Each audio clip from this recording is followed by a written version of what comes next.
একবার এক ব্যস্ত শহরে একজন জ্ঞানী বণিক বাস করতেন।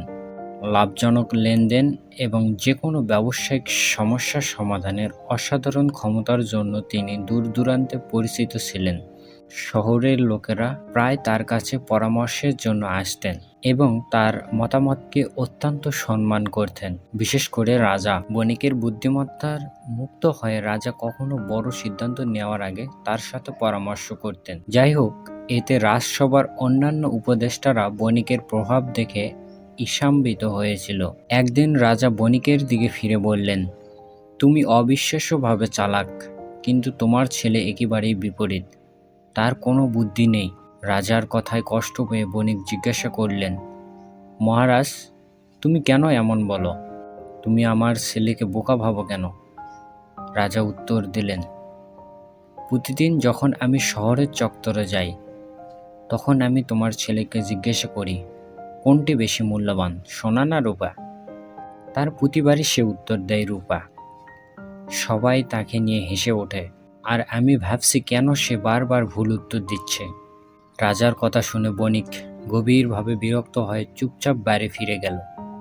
সে তৎক্ষণাৎ তার ছেলেকে ডেকে জিজ্ঞাসা করল, তুমি রাজাকে কেন বলছো যে সোনার চেয়ে রূপা বেশি মূল্যবান, যখন তুমি জানো যে সোনা বেশি মূল্যবান?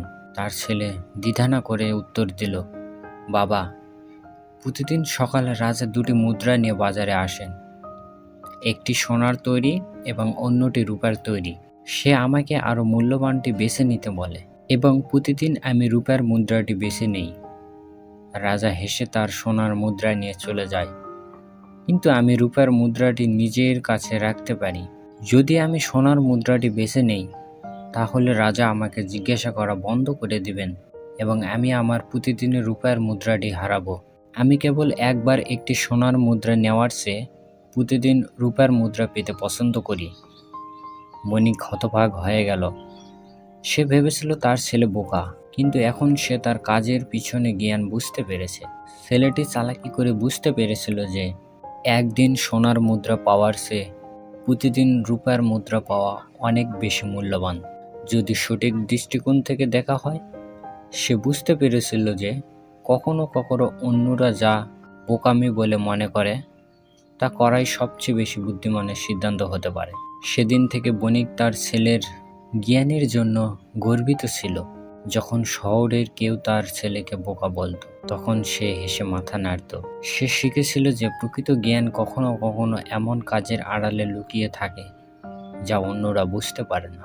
শেষ পর্যন্ত বণিক বুঝতে পেরেছিল যে সাফল্য সবসময় মহৎ অঙ্গভঙ্গি করার বিষয়ে নয়, কখনো কখনো এটি সঠিক পছন্দ করার বিষয়ে, এমনকি যদি অন্যরা তাৎক্ষণিকভাবে তা বুঝতে না পারে। তাই মনে রাখবেন, অন্যরা আপনার পছন্দ বুঝতে না পেরে তার অর্থ এই নয় যে আপনি ভুল। এগিয়ে চলুন, আপনার পথে অবিচল থাকুন এবং আপনার সিদ্ধান্তের জন্য গর্বিত হন।